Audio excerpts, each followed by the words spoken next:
Hey, Costello, what are you doing here tonight all dressed up like Santa Claus? Oh, I'm putting on a Christmas party tonight, Abbott. Yeah? For my little brother Sebastian. I got the Santa Claus suit, a bag full of toys. I even got a sleigh. Now, how about the reindeer? The what? Don't you have reindeer? Not in California, honey. Look, where are you going to have this party? In your suite? My what? Your suite. You're cute, too. Look, talk sense.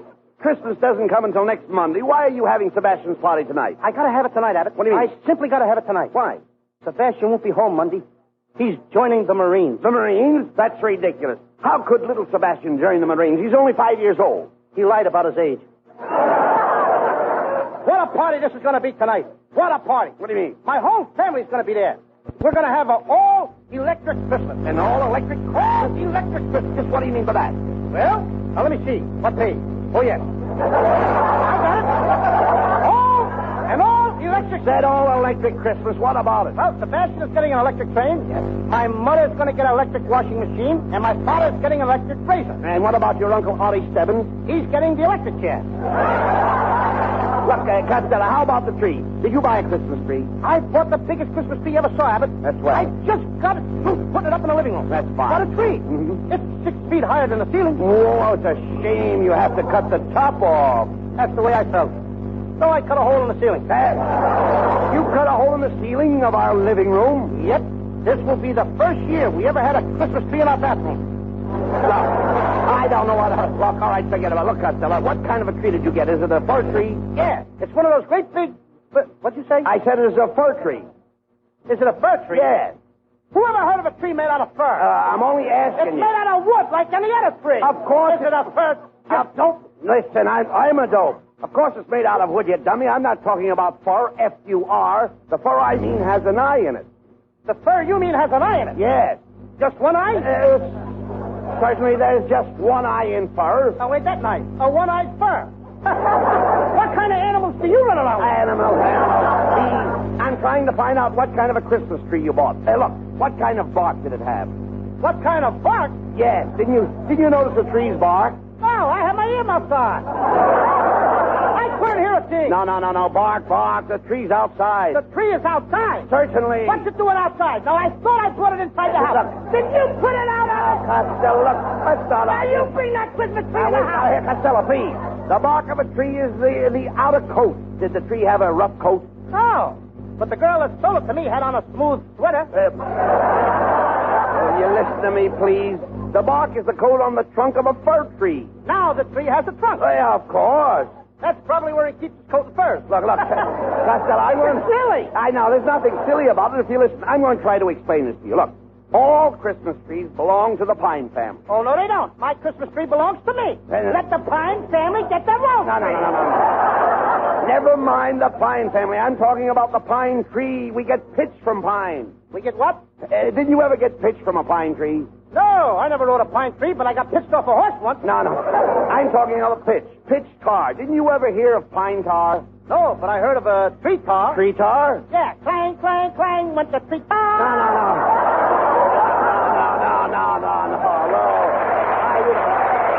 Look, I'm trying to tell you the fir tree is a species of pine. Now, you can tell the different kinds of pine trees by the shape of the cones. By the shape of the cones? Yes. Now, what shape are the cones?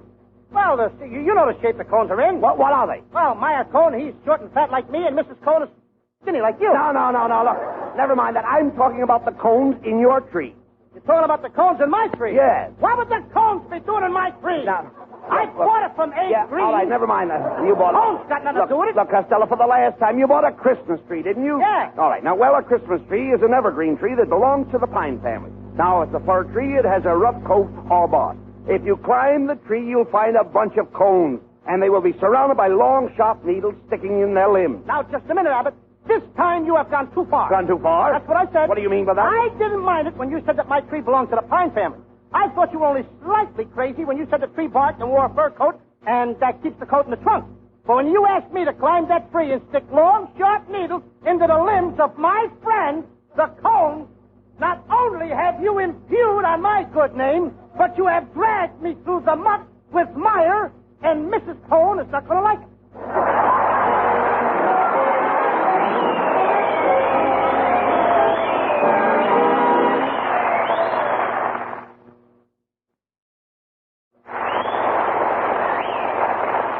Costello, let's get the house all ready for your party. Did you put the tinsel on the Christmas tree? No, I couldn't find any tinsel this year, Abbott.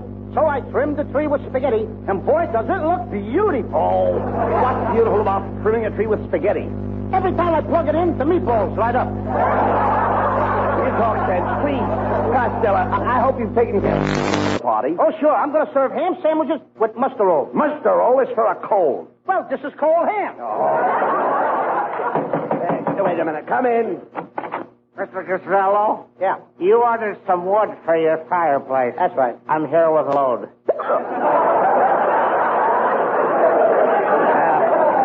Where do you want me to put it? You'd better put it to bed. Look, please, let's not waste any time. Just pile the wood there in the corner. Now, come on, Costello. We better start putting the gifts around the tree. By the way, what kind of a present did you buy for Connie Haynes? Oh, Abbott, I bought her the most beautiful corsage. That's where... no, not corsage. You mean... Corsage, it's No. You mean corsage. A-G-E is pronounced odd, as in corsage and garage. Where did you get the corsage? Oh, from the man who comes to collect the garbage. No.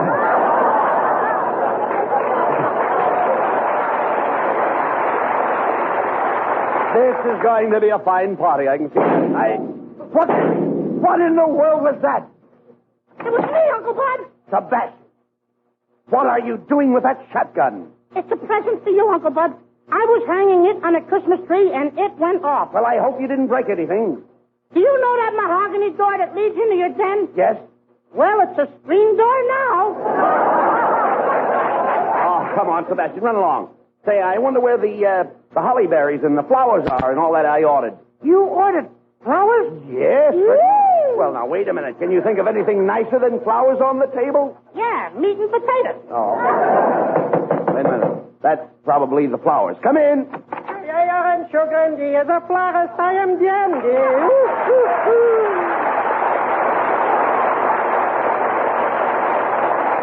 Kitzel, don't tell me you're a florist. That's right. As the big rose said to the little rose, hiya, bud.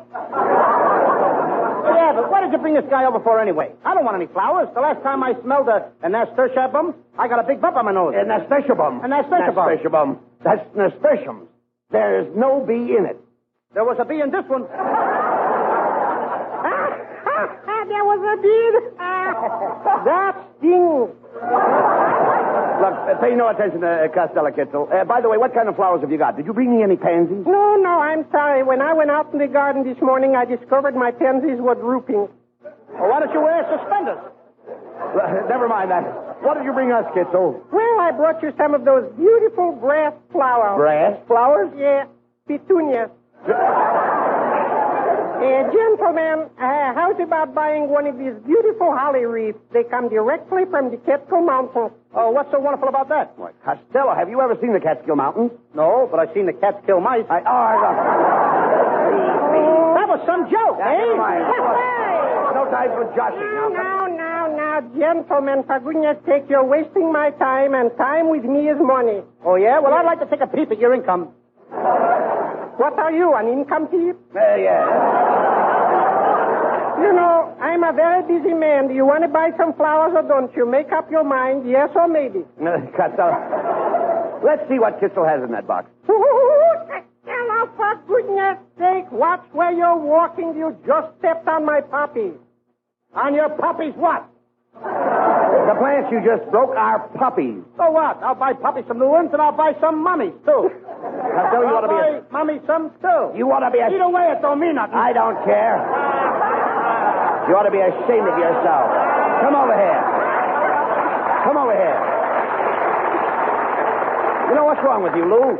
Here I get Kitzel, a great florist, to come here and decorate your house for the Christmas party, and you deliberately insult him. Yes, that's right. Costello, if I wasn't a bigger man than you, I would punch you right in the nose. Well, it so happens that I'm bigger than you.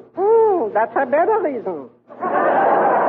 Well, I bid you good night, gentlemen. And that's a fine way to talk to Kitzel.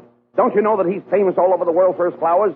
His flowers win prizes everywhere. They do? Oh, certainly. Why, next week he's going to exhibit at the Pasadena Flower Show. No. Yes. Kitzel is going to show his rhododendrons. To everybody? Yes. Well, what do you know?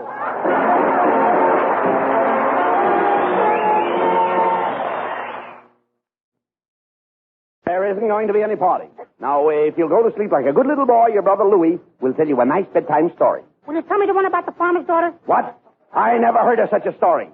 Get the character of my Uncle Bud. No. Costello, you've got to get this little boy to sleep. Why don't you sing him a lullaby? Okay, Go ahead. I'll sing him something. Come here, Sebastian, and sit on my knee. I'm going to sing you a beautiful song about Christmas. Now listen to me. I'm a dreaming of a white Christmas. I had a hard day today. Just like... You know, Sebastian, I was a little boy like you. And I was a bad boy, too. I remember how my mother...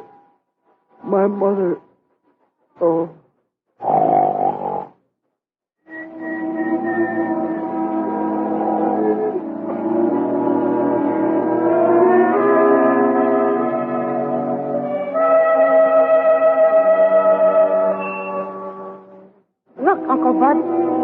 Louie has gone to sleep. Yes, your brother Louie always gets sleepy after dinner. I wonder if we ought to pick him up and burp him. No. Shh. Don't disturb him. He's dreaming.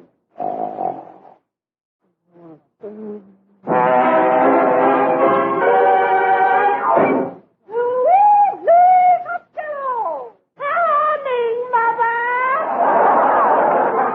Oh, dear, just look at you, Louie, on Christmas Eve, too. How did you get your clothes so muddy? Oh, Ma, I was trying to pull a worm out of the ground. Well, what happened? The worm pulled first. Oh, I'll see who's at the door. You go wash your dirty face. Oh, why can't I just cover the dirt up with powder like you do? Merry Christmas, Why, it's the little Abbott boy and the Niles boy. Yeah, we came over to stay with Louie tonight. Kenny Niles' teacher's pet. Is your father riding a bird tonight, Kenny? Oh, Kenny's father riding a bird. Whatever gave you that idea? I heard his mother say he was out on a bat last night. Shame on you, Louie. Mrs. Costello, I'm no stool pigeon, remember? Bud Abbott is a snitcher! You shut your Buddy shut Abbott up. is a dirty snitcher! Louie came Knock over. that off my shoulder! I will ask I'm only kidding. I'll get around to you, Louie. Don't worry. Louie came over to my house and asked my mother to take off her shoes. Louie! Yes. Why did you ask Mrs. Abbott to take off her shoes? I heard you say she was getting crow's feet, and I wanted to see them. And they never flied an inch. Oh, now you children stop this arguing and get into bed immediately. And I don't want to hear another word out of you until morning. Now, good night. Hey, let's not go to sleep, eh? Let's wait up for Santa Claus. What do you say? Hey, listen to those sleigh bells. You must be Santa Claus. Look, he's parking up there on the top of the roof. Hey, he drives like my old man. Look, he's getting ready to slide down the chimney.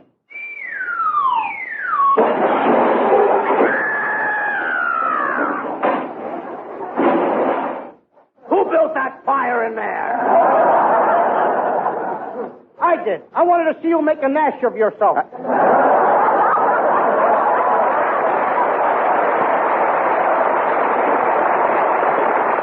Gee, Santa Claus, I hope you brought us some nice presents. Only the boys who aren't listed in my big black book get presents. Louie Costello, I have a report I got from your school teacher. Wait a minute. Do you have to read it now? Yes, it says here that you painted all the blackboards red, you chopped off the legs of the chairs, you put a goat in the cloakroom, you filled the inkwells with glue, and you put frogs in all the lunch boxes. Yeah. What do you say to that? None of us is perfect. I'll get back to you later, Louie.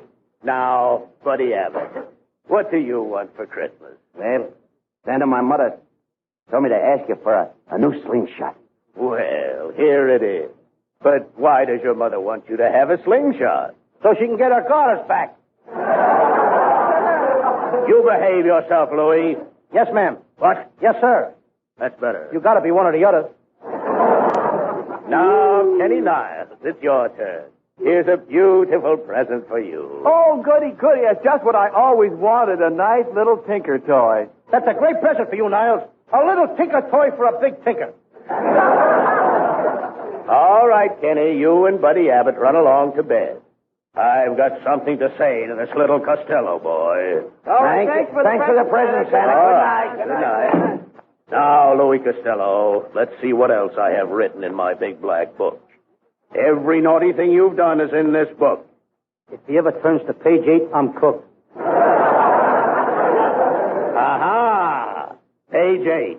He hit it right on the head. I see that a few years ago you flirted with a little girl in school. Is that true? Uh-huh. Did you give her your class pin? What class pin? I was only 2 years old. I gave her the only pin I had. Well, let's let the whole thing drop. That's what happened. That settles it, Louie. I'm afraid there's nothing I can leave you for Christmas. Nothing? You mean just plain nothing? That's right, Louie. A great big nothing? Yes, maybe someday when you've learned to behave yourself, I may come back again. Good night. Nothing at all. Oh, I'm a bad boy. Nobody likes me anymore. Even Santa Claus can't even stand me. Those two snitches, Bud Abbott and Niles, they both got presents. But I got nothing. I'm going to write a note, and I'm going to run away from home. That's what I'm going to do. Dear Mom and Dad, when you read this, I will be 1,000 miles away. And don't try to find me because I'm not ever going to come back anymore. Maybe when I'm old, about 10 or 11 years old. And then after I make $1 million, everybody will be sorry that they were so mean to me, especially those two snitchers, Abbott and Niles. Listen, everybody, please don't forget to feed my little pet skunk twice a week. There's a clothespin hanging by his cage. P.S. Mom, don't forget to let my turtle swim in a bathtub on Saturday night. Please do this for me. Your loving son, Louie Costello.